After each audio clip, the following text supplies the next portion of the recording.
Kailash Chandra transcription number 16. Dictation will start in 5 seconds.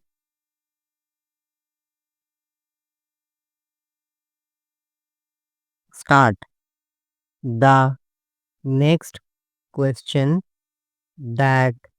I would like to deal with is the paragraph in the President's address relating to the progress made in our economy, in our agricultural sector, in our industrial sector, in our foreign trade, etc.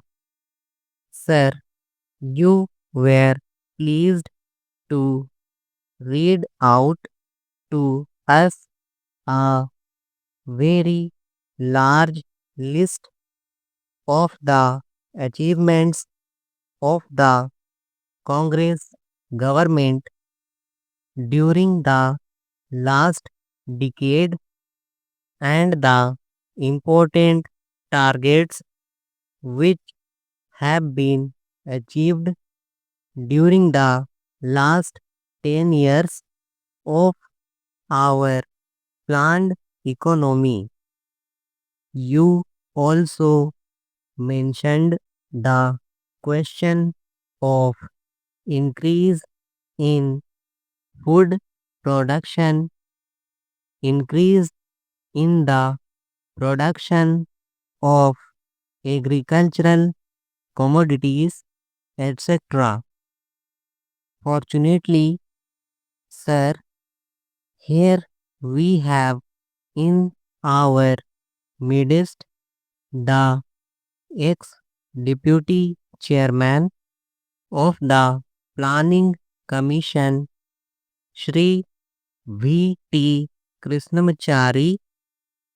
who has addressed a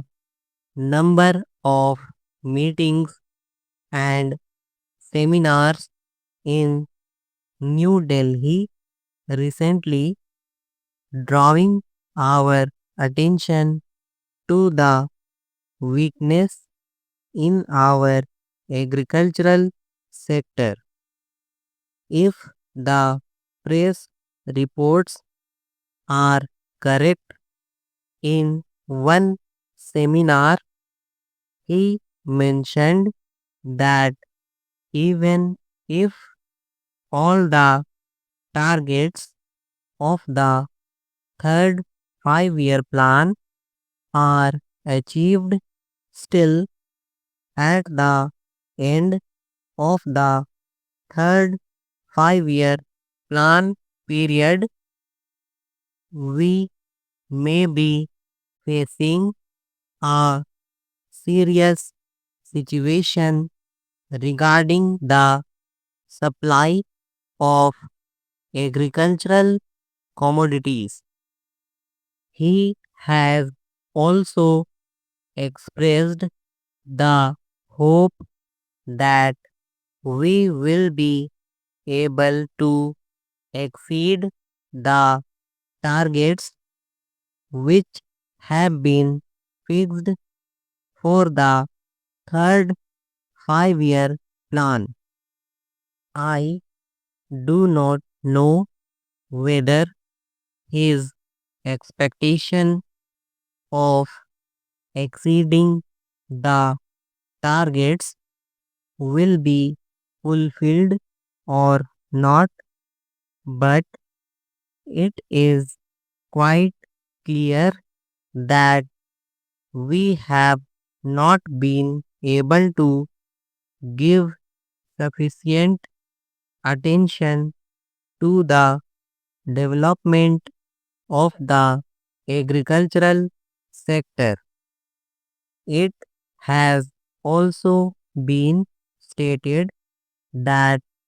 development of the agricultural sector is one of the most difficult tasks which have been found difficult both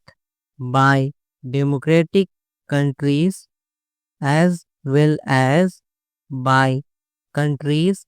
in which total planning is going on. It is all the more reason, therefore, that we should pay more attention to the agricultural sector so that it may be possible for us to meet our requirements as and when they arise, and the situation which he has foreseen at the end of the third 5-year plan may not materialize. It is no use merely taking refuge behind some of the figures which have been compiled and narrating the progress which has already been achieved. We are happy that some progress has been achieved, but we are anxious that more progress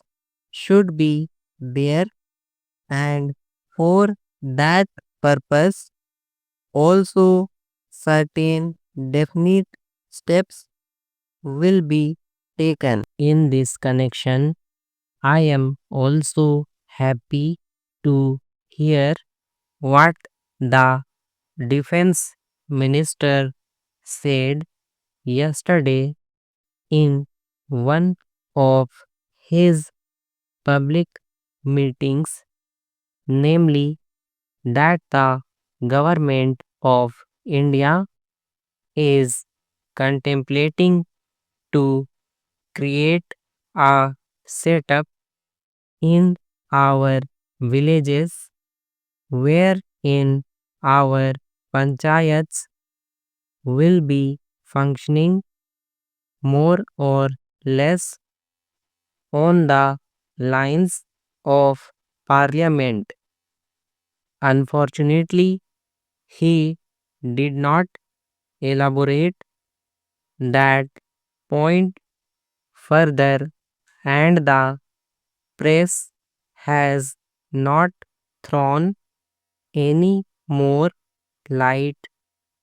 on what that exactly means. But if it means that the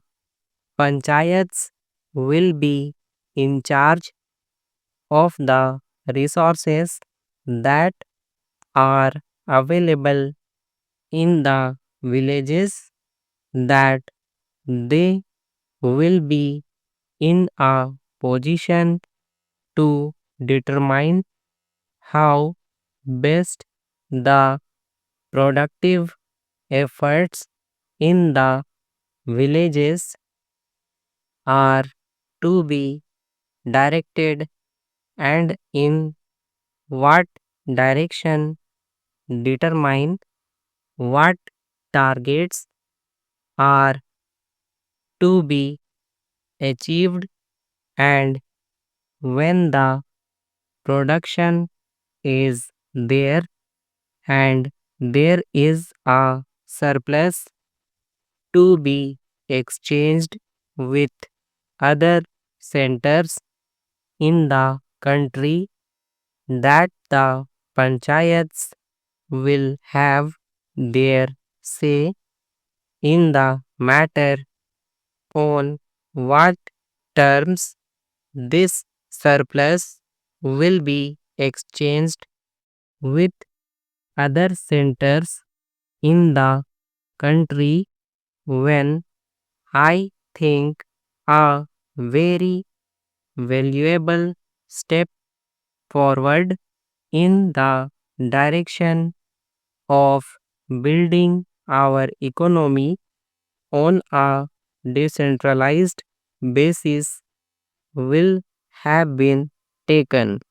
We have always taken the view, sir,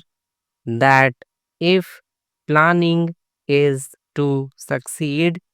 in our economy and if there is not going to be any regimentation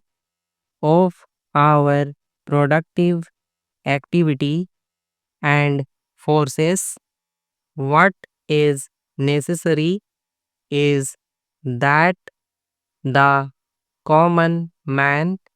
should have a voice in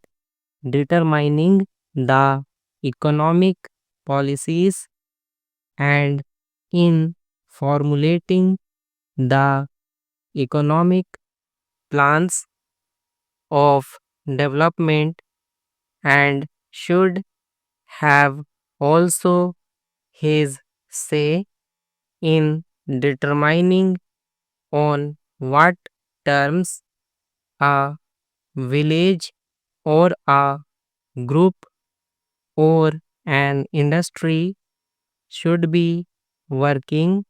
for the development of economy as a whole. In other words, some amount of competition, some amount of bargaining power is to be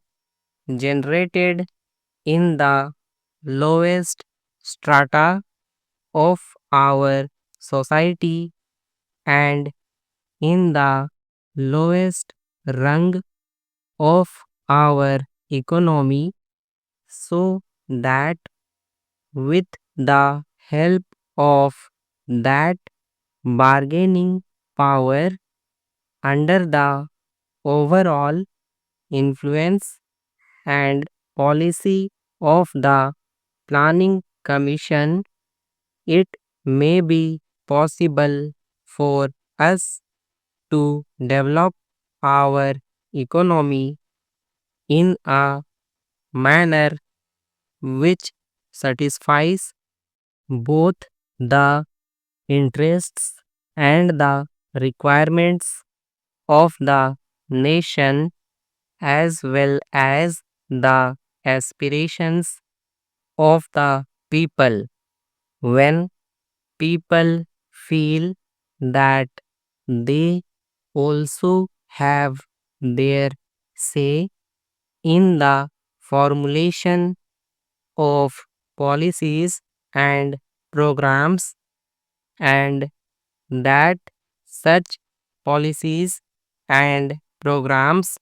are not something which is dictated from New Delhi but are those which have been worked out by their own efforts and as a result of their own deliberations. To that extent, these plans are a part of their efforts in the development of their regions, of their own crafts, their own industries, and their own skills. Stop.